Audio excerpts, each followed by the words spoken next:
You knew Charlie Daniels was going to be different the day he was born in October 1936. His mom and dad were LaRue and William Daniel, not Daniels. But due to an error on his birth certificate, Charles Edward was the first Daniels in his family tree. Now, Charlie Daniels was an only child born in North Carolina. Now, as a boy, the family had electricity but no plumbing, so they, of course, used the outhouse. Now, Charlie's family made it through the hard times of the 1940s rather decently, as his dad was able to keep a regular job, primarily in the timber industry. Now, when Charlie was 6, he came down with a terrible case of the measles that left him in bed for days with a very high fever. Not long after that, Charlie's eyesight went from normal to deeply impaired. So about second grade, Charlie was forced to wear thick prescription glasses for most of his life until having eye surgery at the age of 77. Now, Charlie was a stout boy, saying he came out of the womb hungry, which was a situation that persisted his entire life. So, being bigger, he played center for his high school football team. He spent a lot of time in the tobacco fields around the town of Gulf, and he made great friendships that lasted him a lifetime. Now, as far as music, Charlie enjoyed his musical entertainment the way pretty much every boy did in the Southeast around that time, through the Grand Ole Opry on WSM 750 on Saturday nights. Uncle Dave Macon, Roy Acuff, Ernest Tubb, Minnie Pearl. Charlie listened to them all. Now, nobody in his family played an instrument, although Dad loved to sing.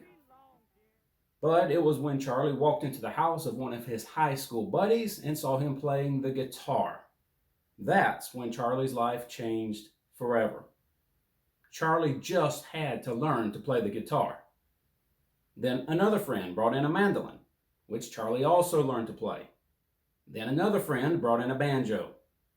Now, as Charlie puts it, they all learned to play their chords and occasionally even played them at the same time. So they decided to start a high school band and called themselves the Misty Mountain Band. Now, just like pretty much every other high school band in the 1950s, the Misty Mountain Band auditioned for a 30-minute weekly spot on the local radio station. Now, local radio stations back then loved having local bands play because it meant free programming. So the bar was always set pretty low. Now, most local bands that played on the radio were anywhere between terrible and mediocre. So the Misty Mountain Band proudly told their folks they were going to audition for the radio. They proudly drove 10 miles to WWGP in Sanford, North Carolina, and played for the station manager. But they were so bad, they were turned away. The Misty Mountain Band never made it to the radio. Hey, I just wanted to say thanks for watching this video.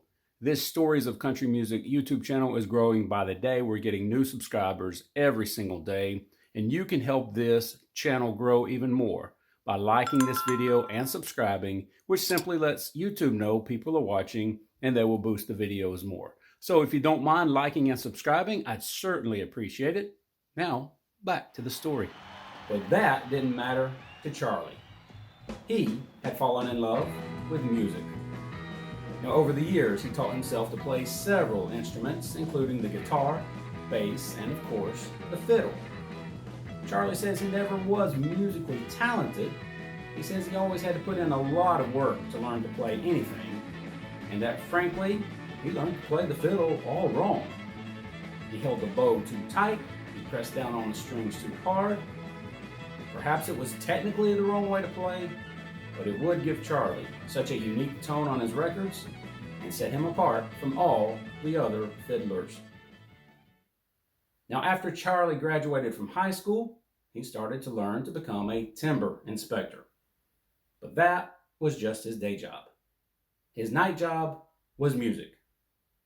Charlie started his own band and filled in with other bands anytime he could.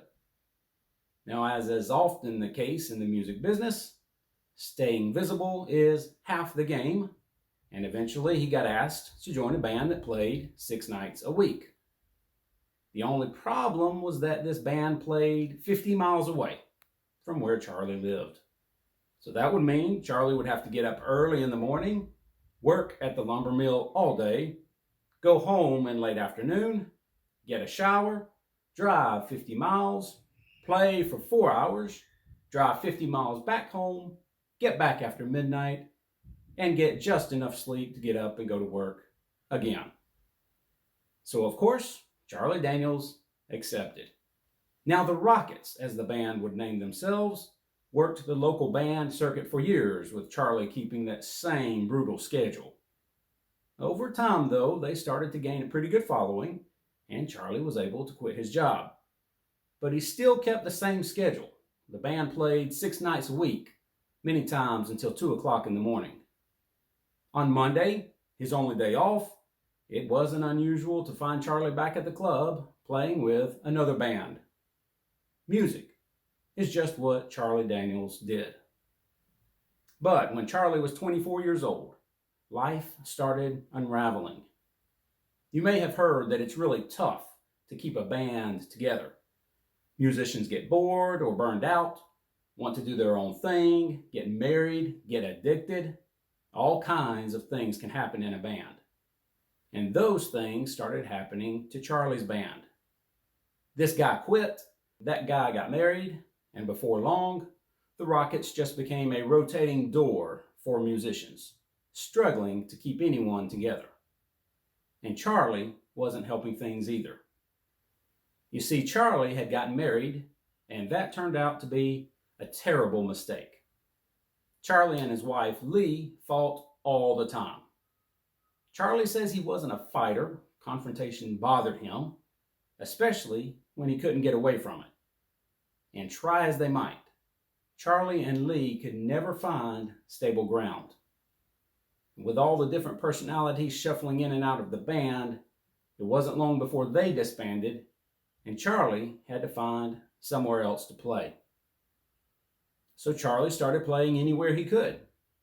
He tried Indianapolis and Denver before eventually landing in El Paso. Lee moved with him, supporting the two by working as a secretary, but finances eventually got so bad that Charlie had to get a day job at a junkyard. Now, this was Charlie's first and only job since the lumber mill that Charlie would ever work outside of music for the rest of his life. But all of the pressure and strain was just too much for Charlie, and his life went downward into a spiral in El Paso. In El Paso, Charlie and Lee got a divorce. In El Paso, Charlie kept going across the border, getting drunk and thrown into a Mexican jail until someone bailed him out. In El Paso, Charlie would fall asleep slap drunk in the parks until he was woken up by the morning sun. In El Paso, Charlie once got so drunk he tripped and fell face first into a railing, knocking out both front teeth. He went weeks without his front teeth until he had the money to go to the dentist. As Charlie says it, in El Paso, 25-year-old Charlie Daniels was slowly killing himself. And that's where we'll end the story today. But we know that isn't the end of Charlie Daniels. Charlie would end up making big changes in life, marry the woman he would spend the rest of his life with, have a son, and eventually make it to Nashville, where his life would change forever. And I'll be making another video on that very soon, but that's a story for another day.